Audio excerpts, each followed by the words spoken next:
My video just froze there a while ago. Um, yeah, what I was saying is that a lot of people who have amassed a lot of wealth, they become mad because they feel that they don't need God, or because everything is already taken care of, you know, and they become less sympathetic to others, um, because they're driven by whatever desires um, that they have. And this is why you look around and you see the system failing, because everybody is so, you know, driven by their own selfish desires. And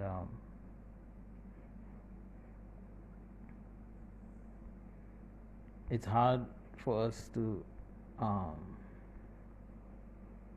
to live truly happy if we keep on denying that spiritual aspect of us. Um, because this world is so based on selfishness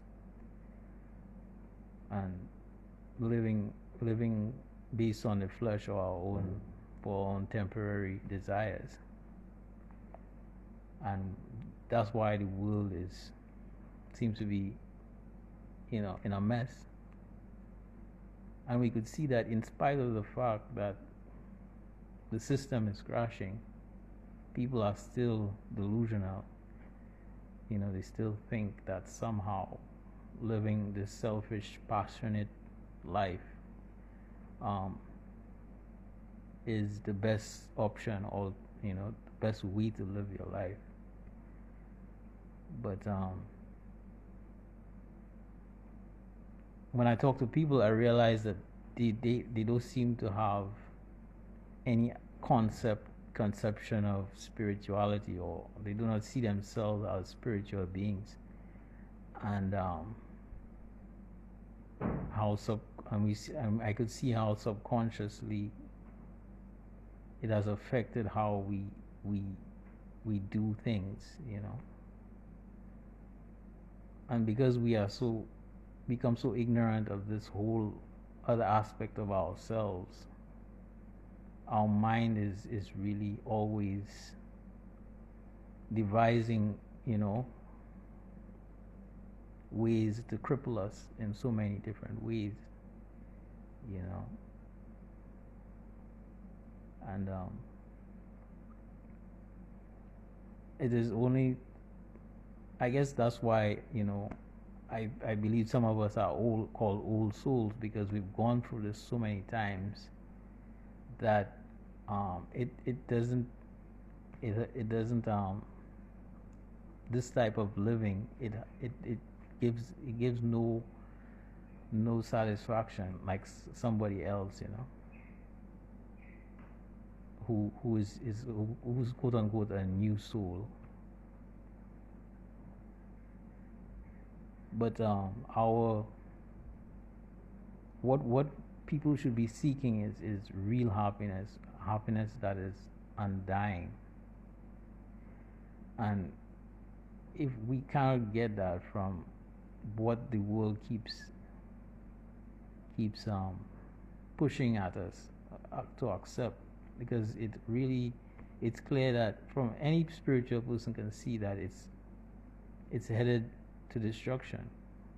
I don't need to know what's on the news or all the details anymore, because everybody is operating in a mode of passion. They're working towards their own destruction. It's all based on selfishness and, you know, temporary desires, and nobody is talking about anything spiritual, or, the soul, or anything that you know is could contribute to actual happiness.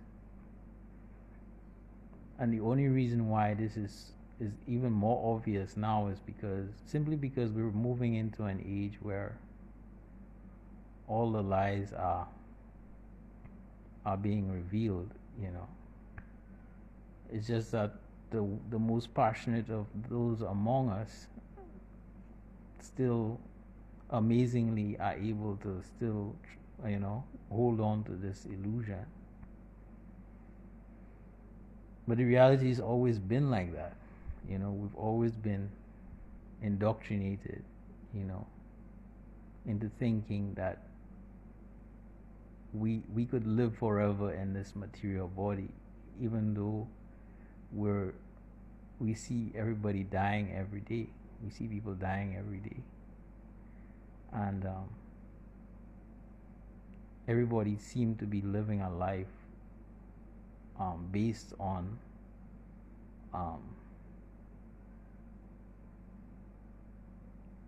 on living forever in a material body, you know. And even though they may be going to church or the temple, they may go on a Saturday or Sunday, but when they go back to home or back to work, it's like business as usual. And it just amazed me that what was the point, you know. And the whole purpose of religion is to remember the supreme person, the supreme, the source of everything. That's the purpose of the ritual, is to remember. But people have gotten, you know, have other ulterior motives, you know, to get a house, to get a car. All these things are all well and good, but if that is the all in all, it won't give you the kind of happiness that you really need, you know, because it's not going to stop you from suffering or experiencing suffering. And when one is truly aware of that, there's nothing that could really affect him. And that is the true sign of a saintly person. He's not really disturbed by the seasons, you know, the different, you know, especially now, you know, if one claims to be a spiritual person, and he's still in anxiety or he's disturbed by a lot of the disturbances that are happening around the world, I mean, he needs to reconsider his perspective, because it is a part of life. And one who doesn't see these things as stepping stones to a higher reality or a higher understanding and an opportunity to serve the Most High, you know, he is still in delusion.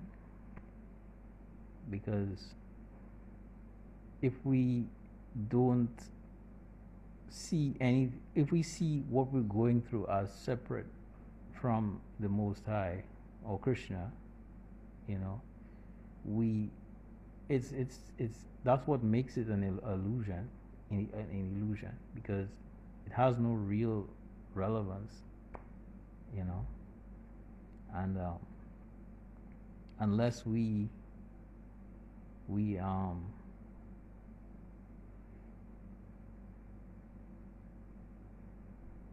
live our lives seeing it from that perspective,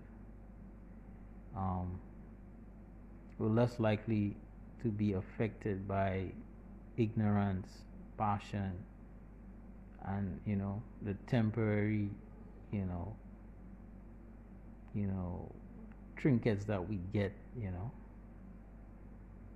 And these things, you know, make people crazy,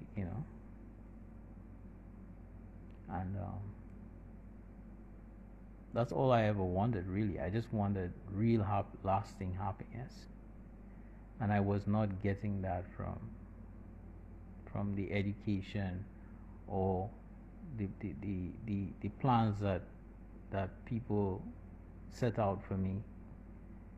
And it is through understanding these spiritual concepts that I really developed, fearlessness and gratitude.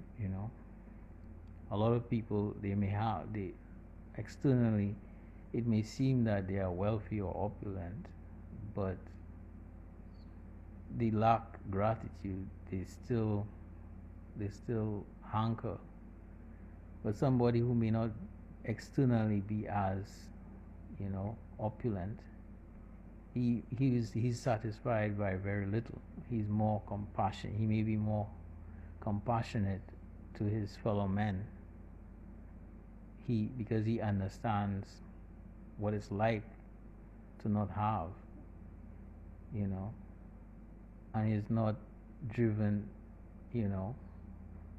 mad after accumulating things, because he's satisfied with, getting his basic needs met.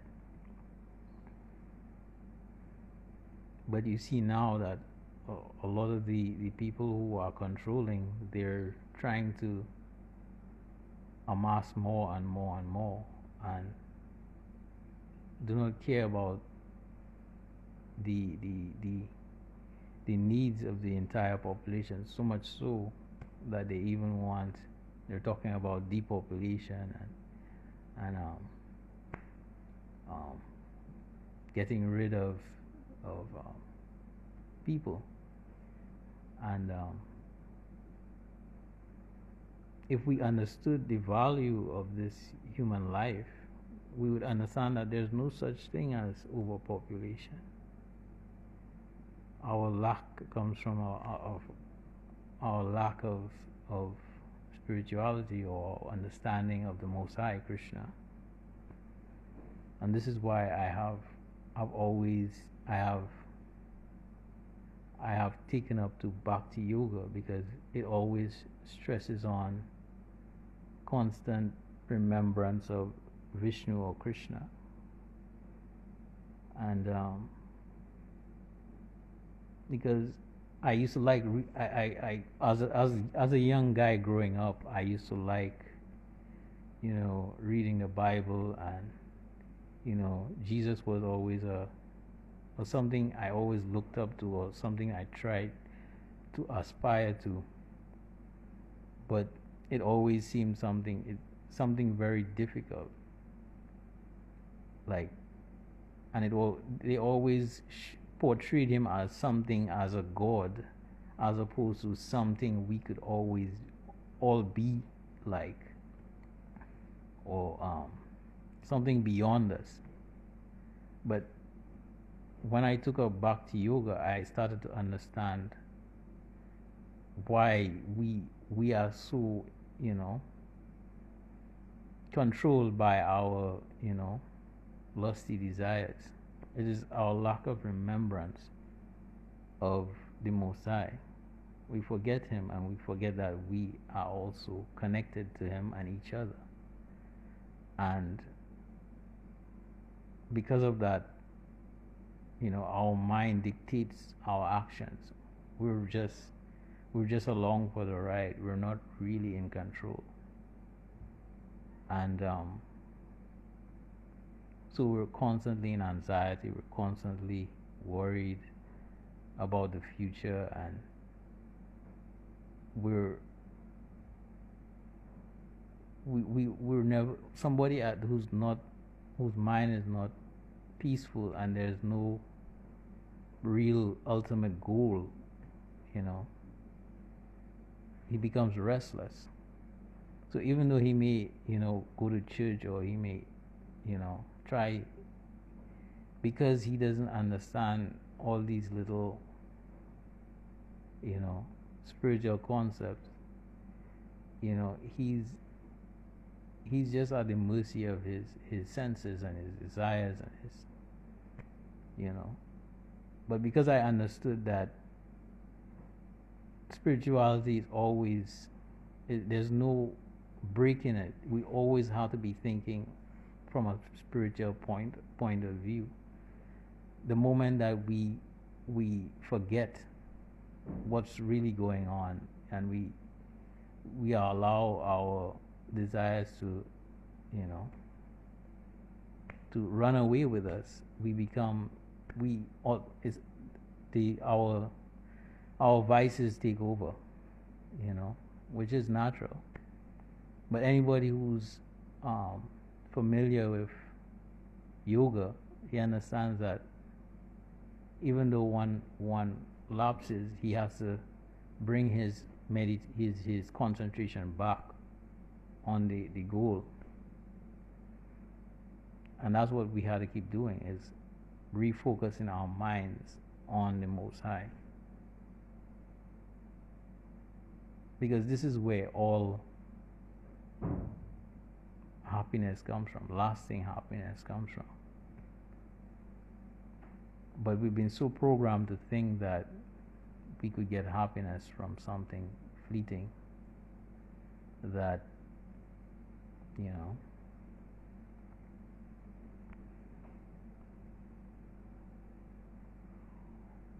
it's difficult for us to accept this. And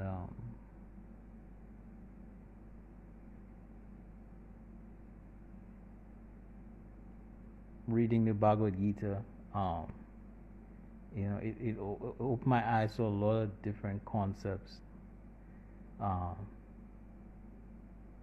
in terms of how to deal with the mind, and knowing what is to be done and what's not to be done, you know, and why we are so, you know, unhappy, you know.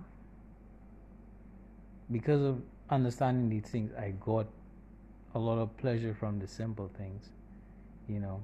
I didn't need to be in a crowd or needed somebody else to feel peace and contentment, because I always think that there's something out there that I need when everything is within, you know. You know, initially, you know, it was difficult because I want to go there, I want to meet this person, I want to meet this person, and I feel like I'm missing out on something. You're never missing out on anything, because the more I realized, I grew and I practiced, I realized that a lot of things that we hanker for, you know, are overrated, you know. And I got so much peace from the simple things, you know. Because a lot of these things that appeal to our senses are really just distractions. They don't really benefit us in any significant way, you know. But anyway, that's my thoughts for today. Today's Janmashtami. That's, to those who don't know, this is Krishna's birthday.